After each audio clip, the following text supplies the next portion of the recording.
I really need to change that opening thing. Title of it doesn't make sense. Hi, everybody. Welcome to the Good Word. My name is Michael Anderson Dorland, and I'm the only one here tonight. So, Pope Richard, Step Pope Richard is MIA, and Sarah had a meeting to go to, and Dr. Jess and the kid had something else to do. Didn't want to be on, but um, following our standard failure is mandatory tenet that we do, we didn't find out about most of this stuff until this afternoon.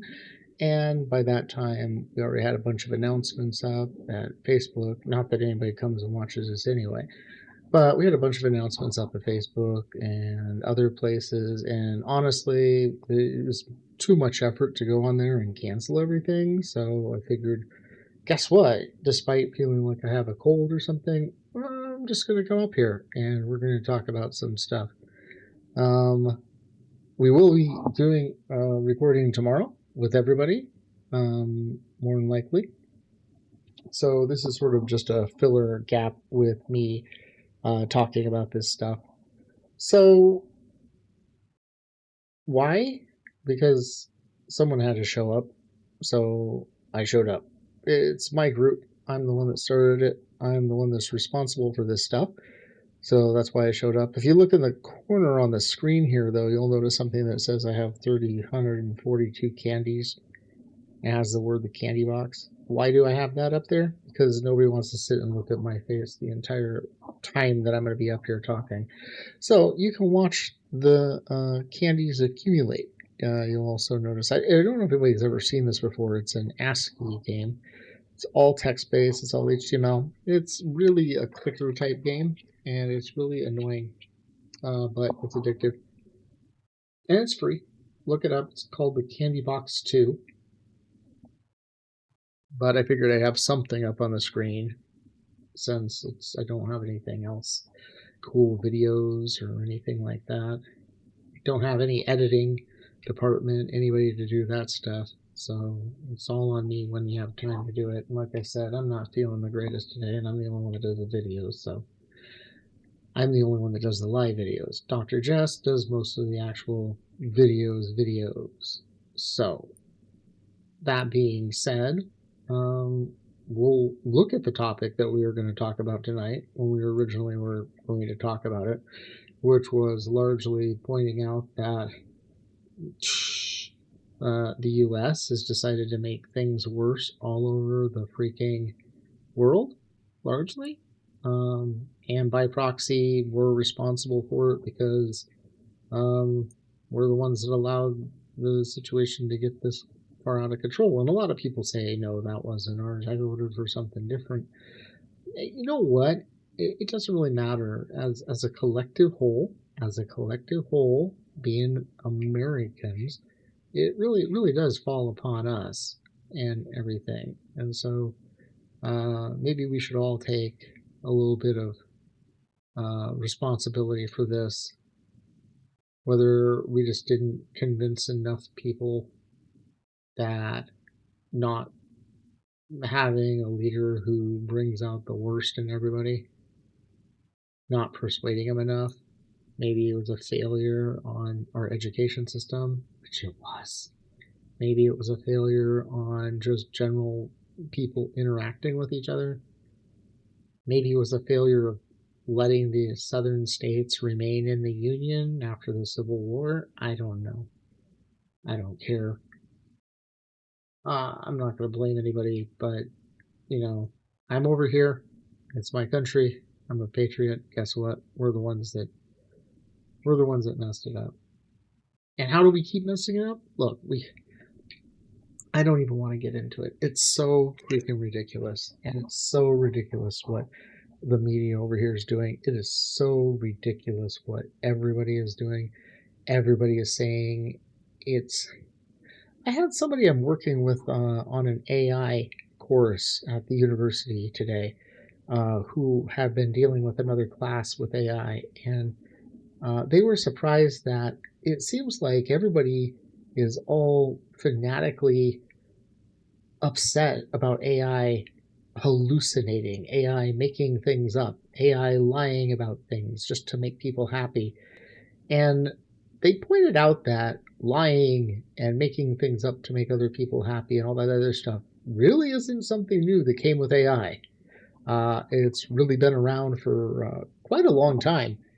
Um, and the fact that I guess people are now realizing it's like social media is providing disinformation. Well, that's nothing really new. There's always been disinformation, and there's always been social media disinformation with the local news or the national news or the people leaning over the fences and everything. It's just that we now have tools that let everybody lie and everybody put their opinions forward. And, well, that's, you get great power with that communication mechanism and everything. But I guess, what did Spider-Man's uncle say? With great power comes great responsibility. And I think anything we've done in the last 150 years, we have definitely not followed that in a lot of ways. So that's really frustrating. And we were going to talk about that tonight. We're going to talk about how Iran supposedly lost track of the mines that it planted. We're going to talk about how gas prices are hitting $4 or $5, depending on where you are, and going up. Arizona's got one of the highest gas prices out there. We're going to talk about how Trump gave a DoorDash driver, a $100 tip for delivering to the Oval Office, and then tried to get her to jump on a bunch of the social, because they were showing off that the no tips thing in the big beautiful bill. The no tips that is going to go away at the end of next year.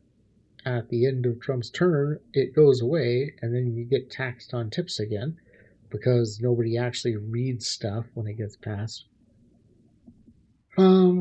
So, yeah, we're going to talk about that.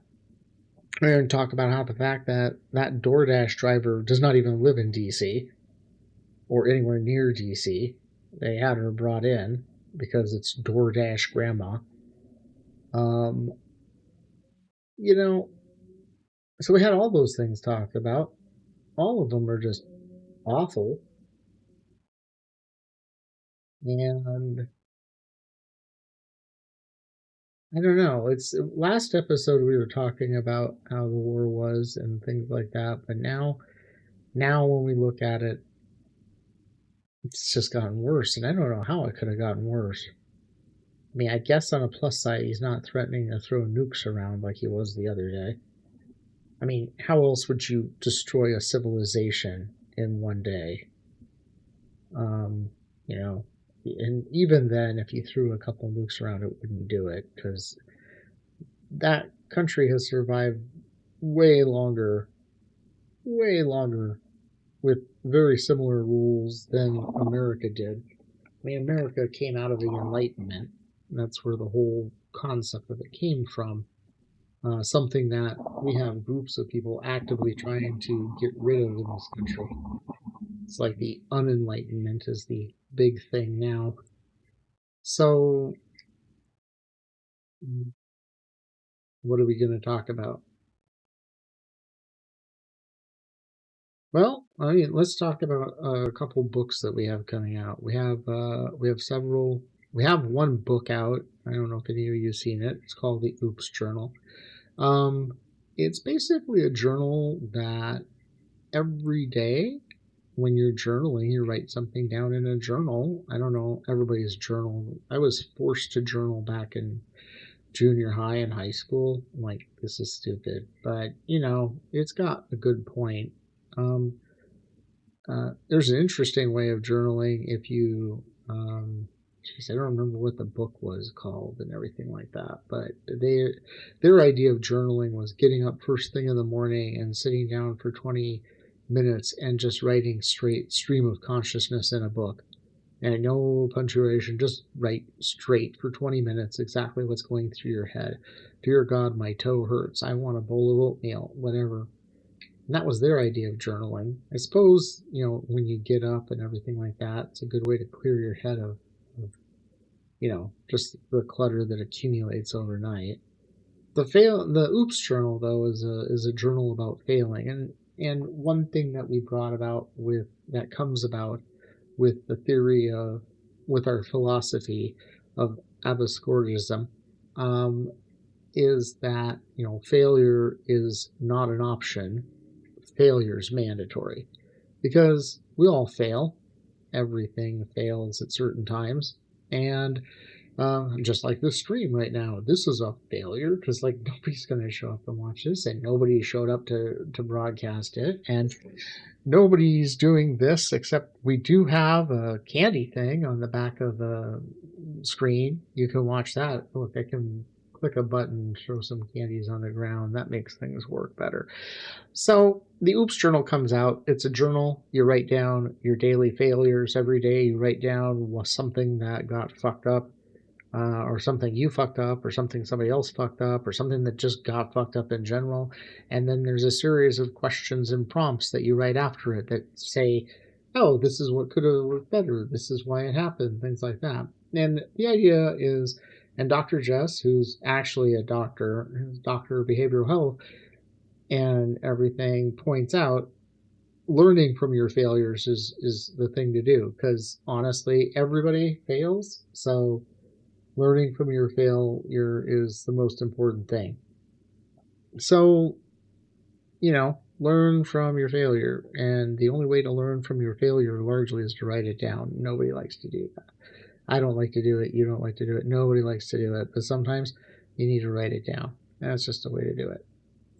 We also have Dr. Jess's new book coming out, Unscheduled Maintenance, which is a day planner. And the day planner is designed for people with ADHD and other neurodivergent conditions. It's a day planner that's a nonlinear day planner that's not designed to complete projects, but to get you so that you mentally are able to handle projects. It's interesting.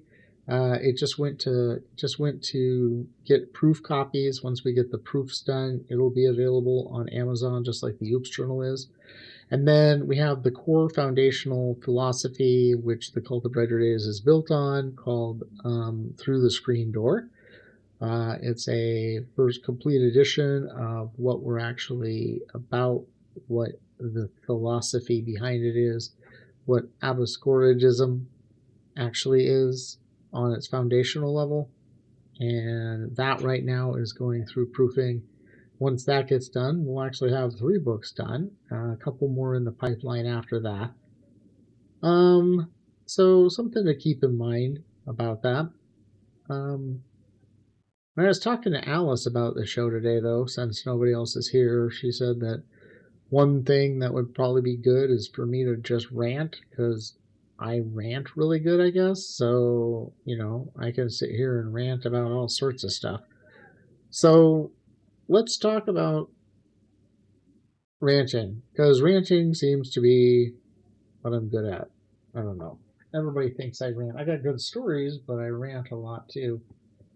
But here's the deal about this stream, and we're going to focus on this first off and everything, is that right now, I don't really care. I really just don't care. I'm here. I'm talking to people. I'm going to stay here for the show, and we're going to talk about stuff and look at stuff. But honestly, I really don't care about anything. I'm just here. I got a cold. I got a flu or something like that. I'm not feeling good. But the trick is, and this is one of the foundational things about Abiscoridism, is that, and this is a highlight of the philosophy, is that I don't care, but you have some sort of forward momentum. I could sit here and be bored. I could sit here and do nothing. I could sit here and just be like, yeah, let's just talk about Iran and everything like that. But you know what? that's not moving forward. That's not. I mean, you just regurgitate. Honestly, if you watch all these people with these news articles and these news shows, and Midas Touch is like one of the worst ones right now. I loved Midas Touch when they started up and everything, but my God, they put out 10 videos a day about news things, which are great. But when you click on them, there's only like 2 new ones for the entire day, maybe 3. Everything else is regurgitated from the previous days and everything like that. So, you can technically go on, and I can technically go on and watch like 30 some odd minutes of the shows I normally watch and get everything, because everything else that comes out from these people with this massive amount of videos is just repeat. Belle of the Ranch is different. It used to be Beau of the Fifth Column. They're different. When they do 3 videos a day, each of their videos is unique. It's not, and they don't repost stuff and everything, and they don't put the same news under a different headline or thumbnail, which is good. I like them. I'd like to do something like that, but it comes down to time, having time, what you're working on, things like that. But not caring and everything like that, like I said, it's the idea of it's the Abiscoridis idea of, so what? You don't care? Keep doing something. Move forward. I'm not going to sit here and regurgitate stuff that everybody who shows up here, which is nobody, shows up. But, that's an even good thing. Is like, why bother to do this if nobody comes in and watches it? Because if I didn't do it, then I wouldn't be able to say that I did something like this. Same thing with the council. The same thing with the whole organization. Why do you do it when it would be technically a failure in a lot of ways? Well, first off, okay, failure is mandatory. Everything fails and everything. We've lost followers. I think it's mostly because they took bots off and everything. But we've lost like 9, which dropped us down below our 3,000 threshold, which we were just amazed with. But we don't get the views that we should be getting. We don't get out there. YouTube's algorithm hates us and smacks us around constantly. Occasionally somebody shares out one of our videos and it goes big, pretty good, but not very often. And so we don't have the continued algorithm holding on to us. But we still put stuff out because unless there's something else to do that scratches that same itch, it's not, you would just be stopping. And I want to talk about politics. I want to talk about, the state of the world. I want to talk about the philosophy of the 5 tenets of how being kind and being nice and just not being a fucking jackass would make everything in this world so much better for everybody. You don't have to get along with everybody. You don't have to even agree with everybody. But Mother of God, just don't be a jackass. I mean, that's the problem with the president. He's brought out this whole thing where everybody can be a jackass because the person in charge of our country is the biggest jackass I've seen in a long time. Congratulations. You have the right to be a jackass too. And that's the problem. That's the problem. Everybody's a jackass. And if you weren't a jackass, and you don't even have to not be a jackass in the tenets, in the philosophy, just shut up about it. I mean, like, if you're hanging around a bunch of liberals, don't be, spouting off about Trump or waving your red hat around. And if you're around a group of people who are tired of listening to the joys of veganism and how veganism is the best thing in the world, just don't babble to them about it and annoy everybody. Don't have to, approve or get along. And honestly, if they really bother you, just use Tenet 5, which is go away, which is largely what I'm doing today because I got I just don't want to be around anybody. And so I don't want to be around anybody, so that's why I'm sitting here. I'm sitting on a stream where there's nobody watching because it's the same as just fucking off and going away and doing something. But I'm on the stream because it's doing something. I mean, I guess I could pull out Legos and sort Legos and show the camera on the Legos. I guess that's a big thing, and lots of people will watch that. Maybe I should do that because maybe they'll get our viewership up. Just pull out. I've got like 300 pounds of Legos that need sorting. Just dump up a whole bunch on the table and just start sorting them. Start putting things together. People will watch because it's more interesting, and then maybe I can talk about being nice or being kind or not being a jackass. Just not being a fucking jackass to people. So, you know, that's the thing. And you know why you shouldn't be a jackass? You know why you should follow the tenets? Here's the whole point of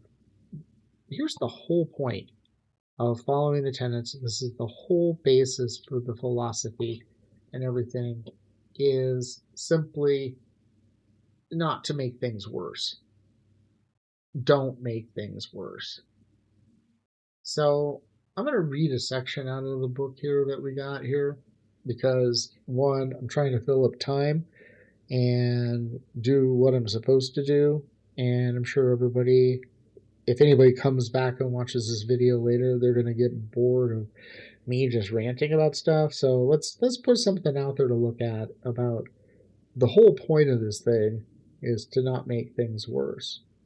The whole point of following the 5 steps is to not make things worse. The whole point of accepting the fact that you're going to fail on things is to not make things worse. And I'm not talking about making things worse for other people that you might have failed, but don't make it worse for yourself than it already has to be.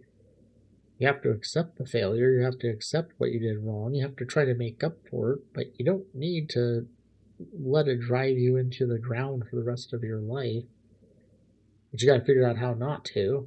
So anyway, this is a section I have in the book called Don't Make Things Worse. And let me read it out to you guys because, like I said, at least there's some sort of focus of what I'm talking about by doing this. So, most philosophies trip over themselves trying to make the world better.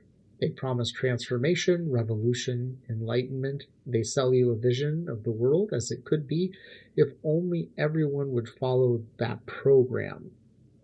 Abiscoridism, in its infinite pessimism and reluctant honesty, start smaller.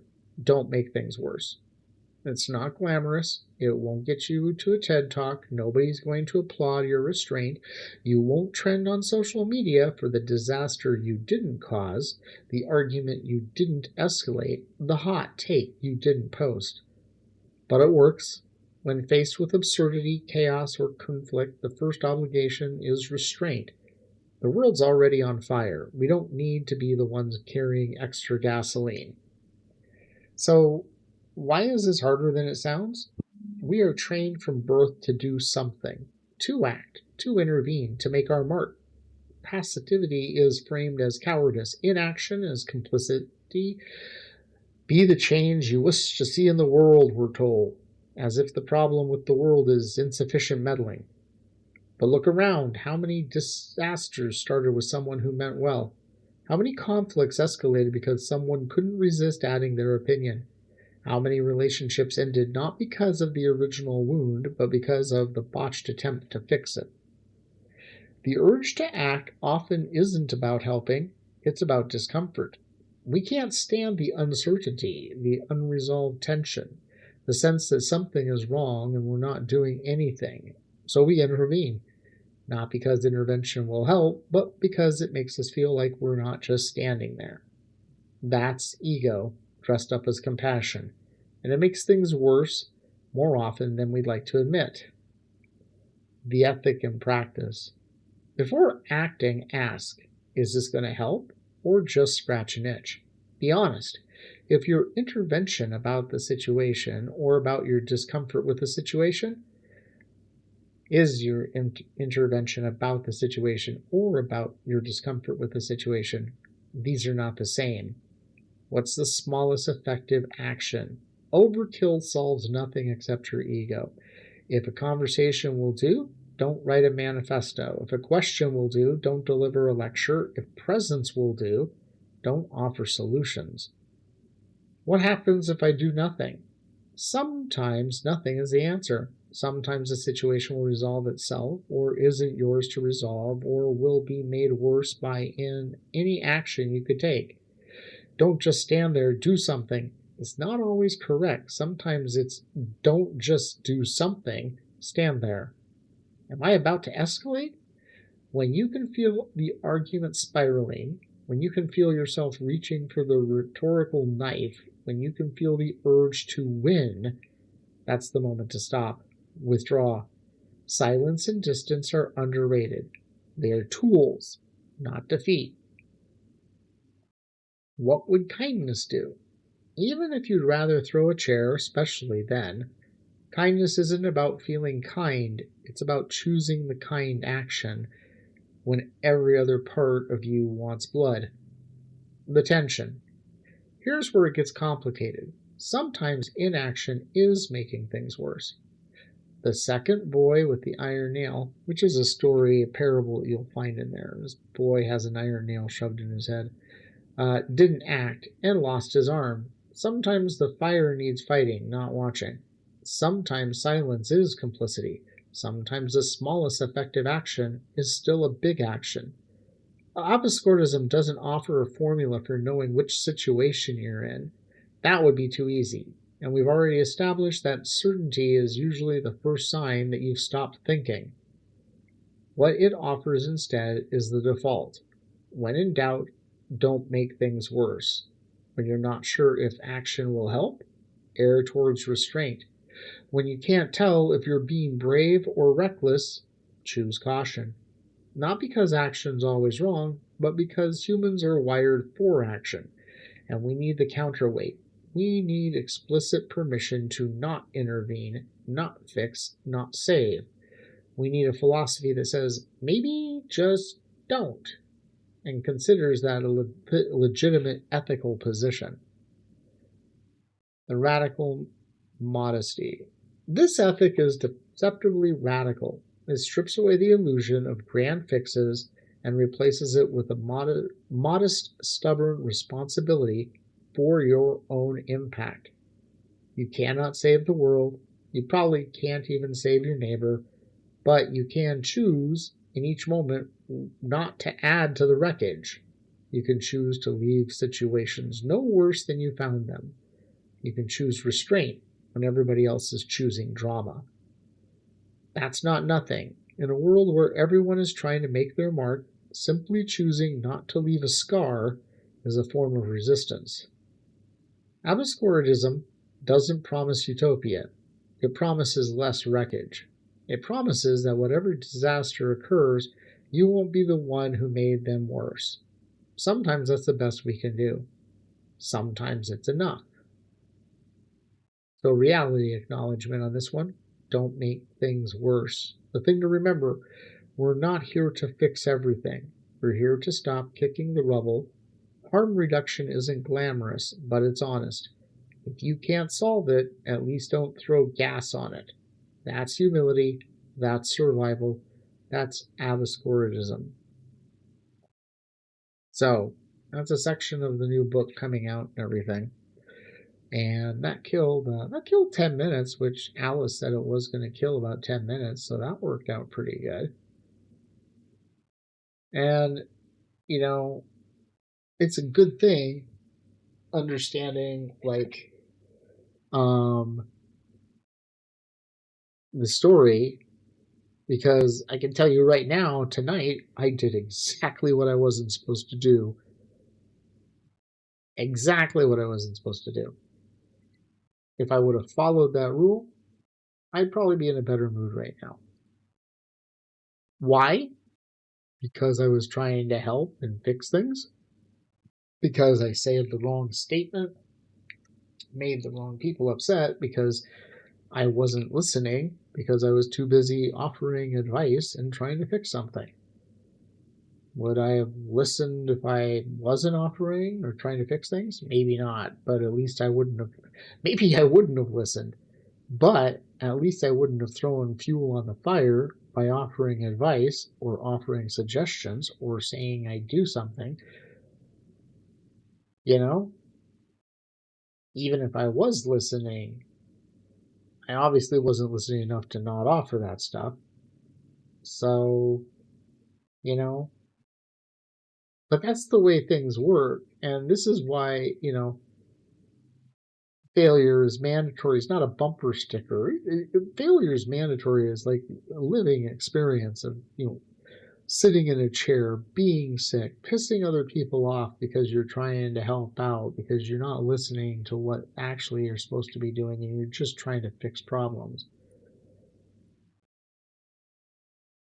And it's showing up when you've spent 20, 30 years coming up with something that you think is important or matters and still coming up here to talk about it.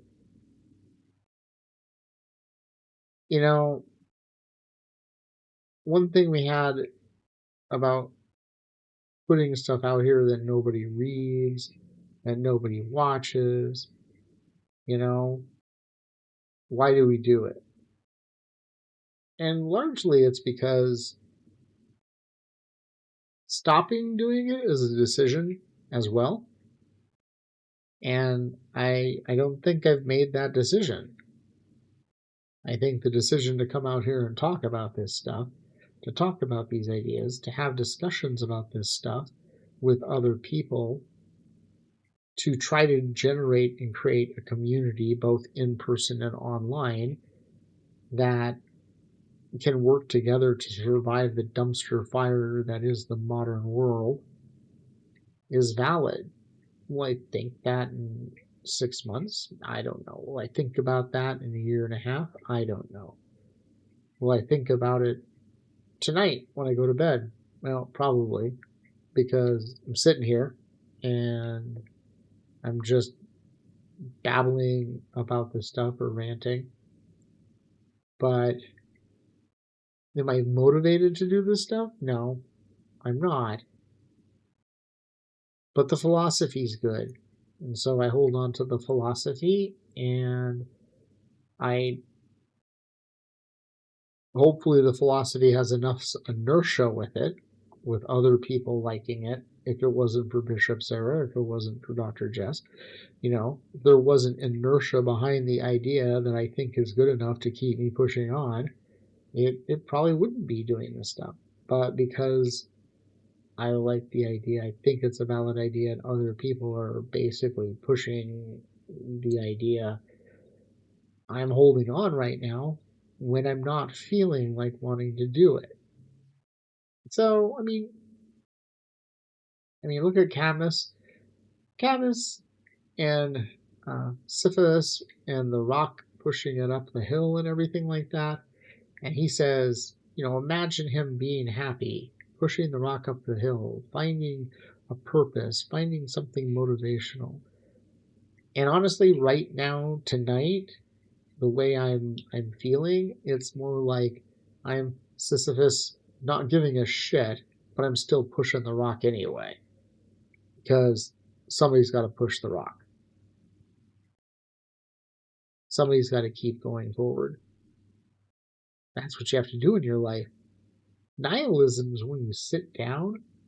Nihilism is when you sit down and you just give up.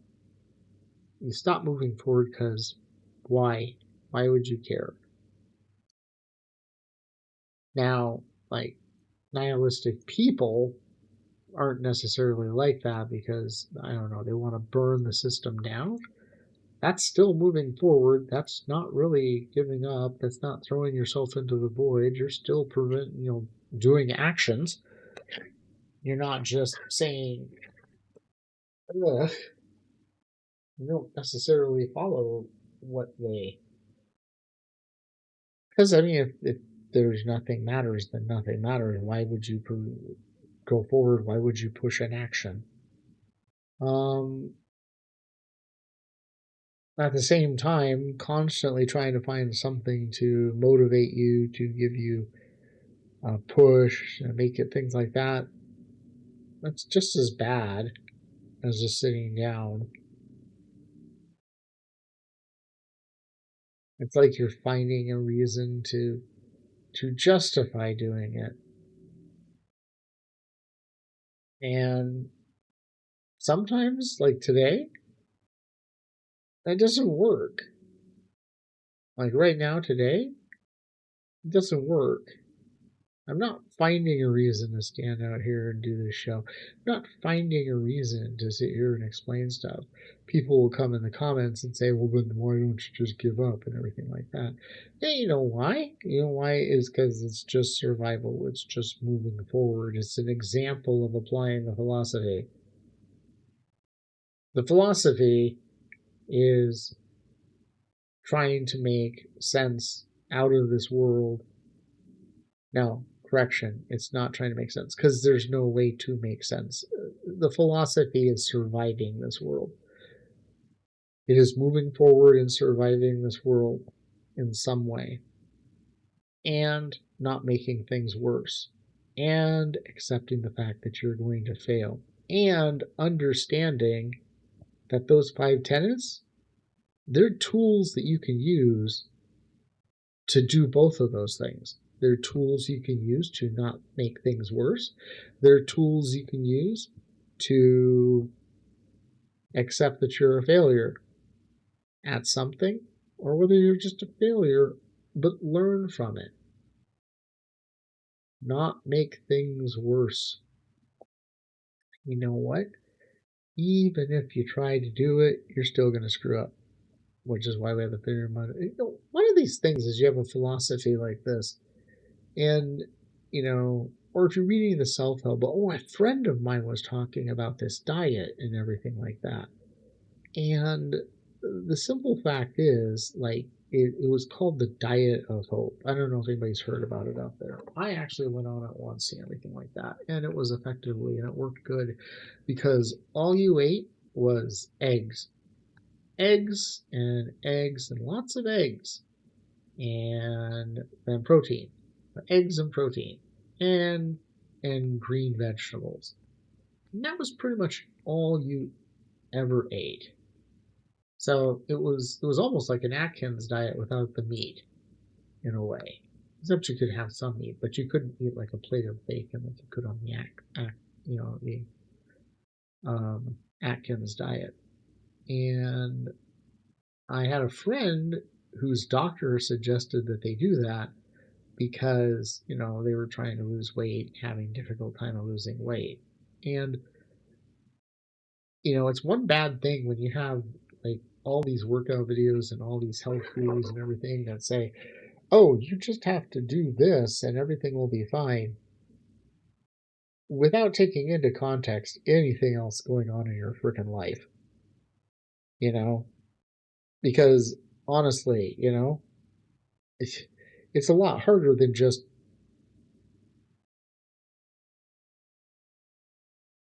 stopping smoking is a lot easier than having a problem. If you have a problem with eating, the reason for that is because um, stopping smoking, you just put the cigarettes away.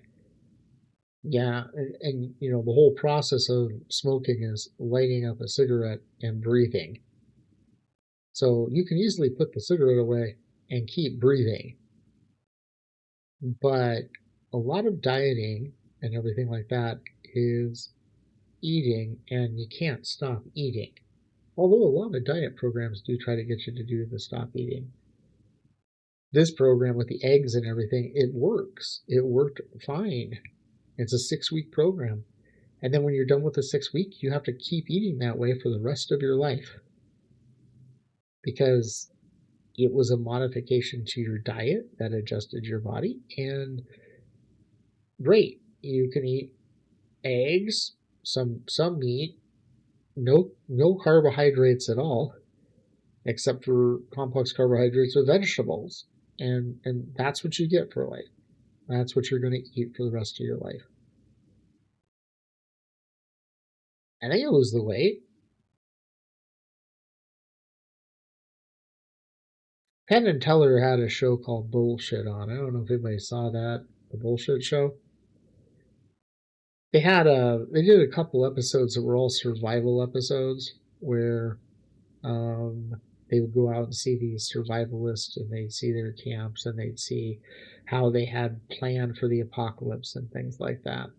And one of the points at one of the shows was the fact that when you looked at what you'd have and how you'd survive after the facts with the MREs and all this other stuff like that, one question that a lot of people don't ask themselves is, do you really want to survive to that level? I mean, think about that for a second. Do you want to have to go out there and eke out scavenging through garbage, finding rats to eat every day and spending 8 hours of your day doing that?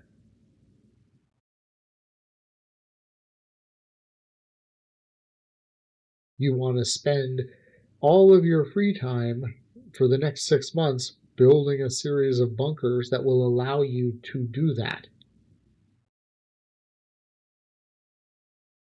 Or would you rather spend those hours instead of building the bunker doing something else?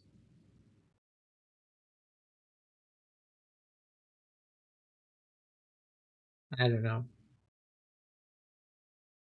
Part of me says I'd rather build a bunker and survive that way, but part of me thinks that's just because I'm a chicken, and the concept of no longer having a sense of self, no longer being me,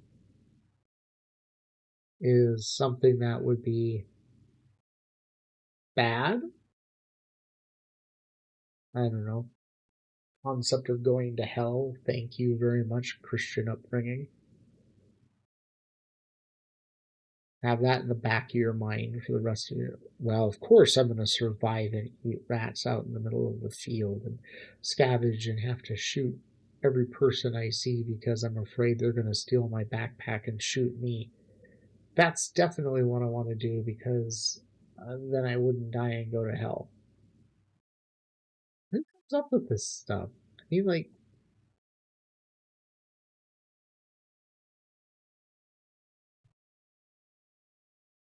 but giving up's not useful either. Moving forward is useful. You always have to move forward in some way, whether it's shuffling along. You don't have to be happy about it. You don't have to be joyful, but you still have to have it.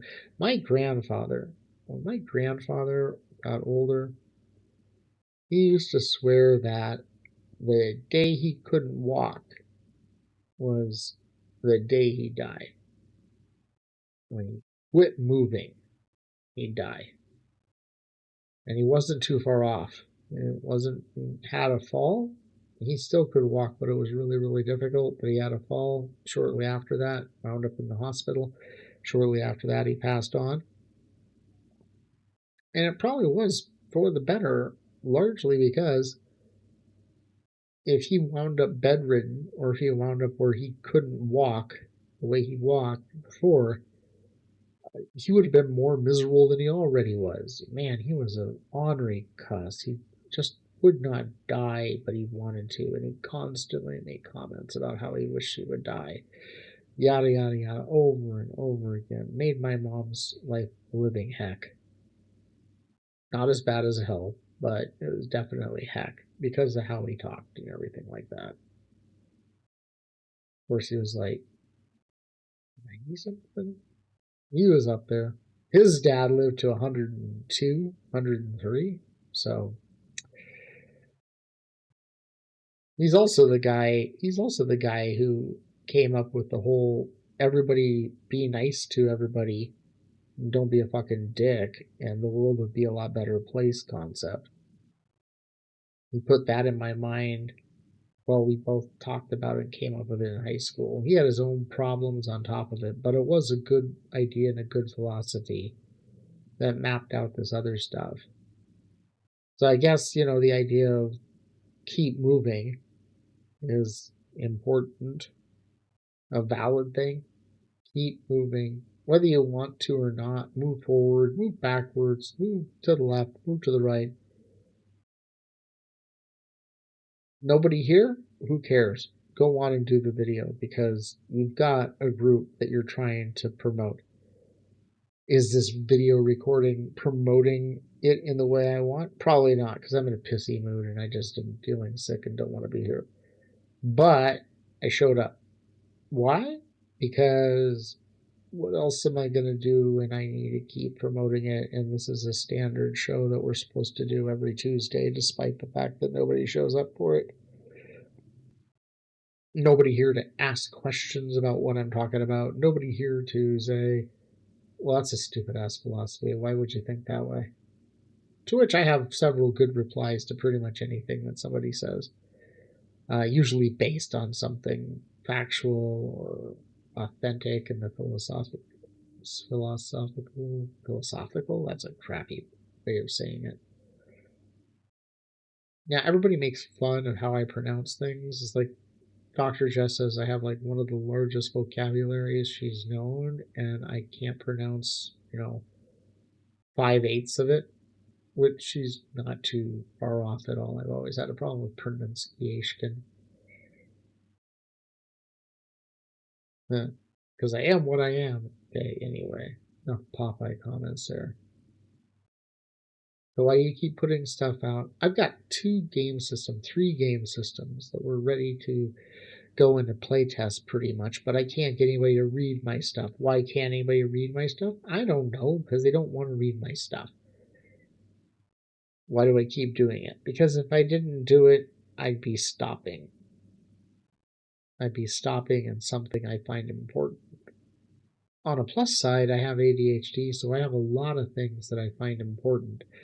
So even if I do stop on the writing spot for a while, I'll go to do some 3D printing or some miniatures, or I'll go work on comic books, or I'll go work on my Legos, which I might as well throw up here on the table and work on Legos during a thing like this and talk, because it'd probably be better than standing and staring at me and my face and everything. Maybe if I do one of these again, I'll do that. I'll pull out a bucket of Legos. Like I said, I've got 300 pounds. It's like a ton of Legos. Maybe even more. And I'll just dump a bunch on the table, and then I'll just sort. And then I'll ramble like this too. And who knows, maybe people will come and watch just because I'm sorting Legos. And they find it fascinating to watch somebody sort Legos or paint a miniature or something like that. And then maybe they'll listen to me talk about this shit. And the stupid idea of 5 tenets, or the stupid idea of failure is mandatory. Hell, if I was painting miniatures, you could definitely see that failure is mandatory is an obvious statement for me. Man, I like painting miniatures, but I just am not that good.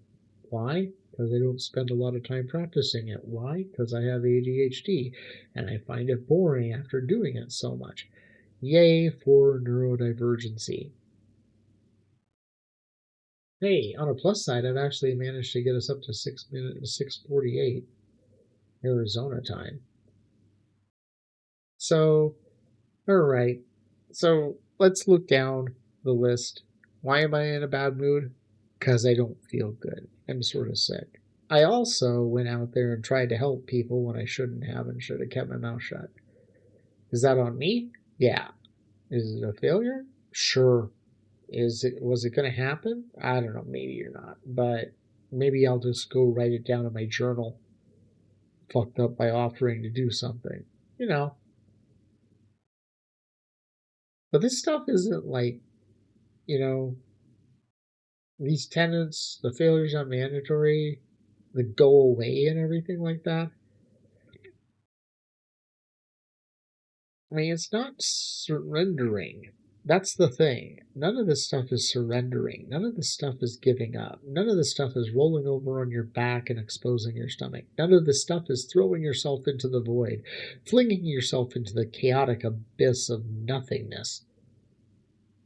Because nothing's worth it. Because nothing matters. That's not what this is. That's not what our philosophy is. Our philosophy is not rolling on your back and exposing your stomach, but understanding that that fucked a lot of stuff up in your life and accepting the problems and learning from them. And maybe I shouldn't have rolled over on my back and exposed my stomach, but I could have done this instead and I wouldn't have suffered all those problems.